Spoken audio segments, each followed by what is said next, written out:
कि कहाँ गए राम मंदिर पर बाबरी ताला लटकाने वाले, कहाँ गए भारत को गजवाए हिंद बनाने वाले, कहाँ गए मुगलों के चाटुकारिता करने वाले, और कहाँ मर गए मोदी को सत्ता से हटाने वाले। माने कि हम जीते तो ईवीएम ठीक और तुम जीते तो सेटिंग है। इतना ही नहीं, अभी इनके पापों की पूरी प्रोफाइल खुलने वाली है। ये लालच में आकर कांग्रेसियों को वोट देने वाले जाहिलो, कांग्रेस ने तुमको ठग लिया है। तुम ठगबंधन के शिकार हो गए हो। जिन मुस्लिम महिलाओं पर तमाम प्रकार के यातनाएं होते थे, जिन मुस्लिम महिलाओं को प्रताड़ित किया जाता था, और इन तमाम यातनाओं से मुस्लिम महिलाओं को मुक्त करके मोदी जी ने ट्रिपल तलाक कानून बनाया, तो मोदी जी के उपकार को भी मुस्लिम महिलाएं भुला करके कांग्रेस को जाकर वोट दी हैं। देश की जनता मोदी जी से यह अपील करती है कि ट्रिपल तलाक कानून को तत्काल वापस ले लिया जाए, और जिनके 2 से ज्यादा बच्चे हैं उनको राशन देना बंद करें, और सभी सरकारी सुविधाओं से उनको वंचित किया जाए। देश हित में ये बहुत जरूरी है, तब ये मुगल और बाबर के वंशज अपने औकात में आएंगे।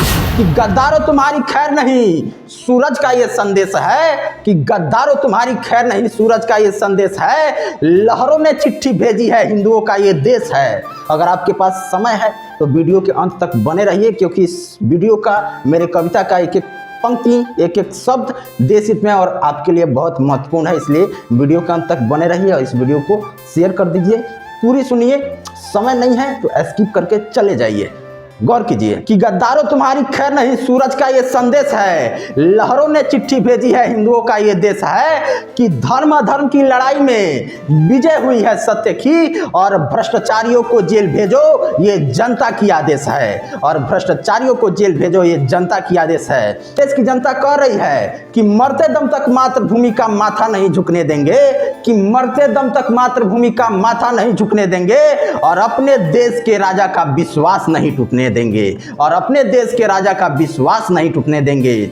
कि विपक्षियों की सांसें अटकाकर असंभव को संभव कर दिखलाया है, कि विपक्षियों की सांसें अटकाकर असंभव को संभव कर दिखलाया है, और क्रूर काल को टालकर मोदी फिर से आया है, और क्रूर काल को टालकर मोदी फिर से आया है। जय श्री राम। मैं कोई बाला बिहारी। कि विपक्षी लाख बुरा चाहे तो क्या होता है, कि विपक्षी लाख बुरा चाहे तो क्या होता है, वही होता है जो मंजूरे श्री राम होता है। जानते हैं 2014 के बाद से जब बीजेपी बहुमत में आई, तब से ये बहुरूपीय विपक्षी ईवीएम को दोष देते आ रहे थे और कह रहे थे कि मोदी ने ईवीएम को सेट कर रखा है, इसलिए मोदी जीत जा रहा है। फिर इस बार का जब चुनाव रिजल्ट आया और कुछ सीटें विपक्षियों ने हासिल कर लिया, तो इनके लिए ईवीएम ठीक था। विपक्षियों को अपने मुंह में कालिख पोत लेनी चाहिए और चम्मच में पानी भरकर उसमें नाक डुबाकर मर जाना चाहिए।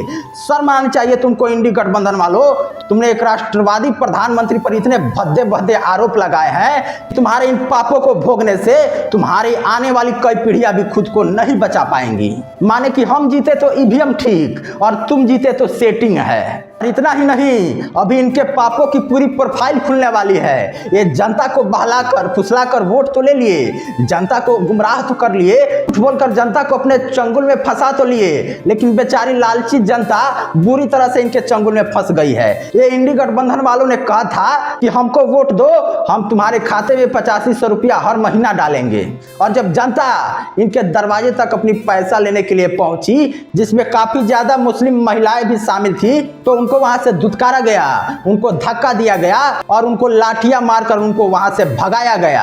तो यही तो असली चेहरा है इन ठगबंधन वालों का। लालच में आकर कांग्रेसियों को वोट देने वाले जाहिलो, कांग्रेस ने तुमको ठग लिया है। तुम ठगबंधन के शिकार हो गए हो। जिन मुस्लिम महिलाओं पर तमाम प्रकार के यातनाएं होते थे, जिन मुस्लिम महिलाओं को प्रताड़ित किया जाता था, और इन तमाम यातनाओं से मुस्लिम महिलाओं को मुक्त करके मोदी जी ने ट्रिपल तलाक कानून बनाया, तो मोदी जी के उपकार को भी मुस्लिम महिलाएं भुला करके कांग्रेस को जाकर वोट दी हैं। देश की जनता मोदी जी से यह अपील करती है कि ट्रिपल तलाक कानून को तत्काल वापस ले लिया जाए, और जिनके 2 से ज्यादा बच्चे हैं उनको राशन देना बंद करें, और सभी सरकारी सुविधाओं से उनको वंचित किया जाए। देश हित में ये बहुत जरूरी है, तब ये मुगल और बाबर के वंशज अपने औकात में आएंगे।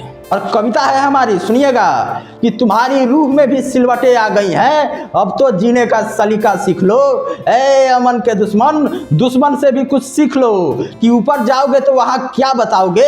जिस मिट्टी में जन्म लिए हो उस वतन के लिए मरना तो सीख लो।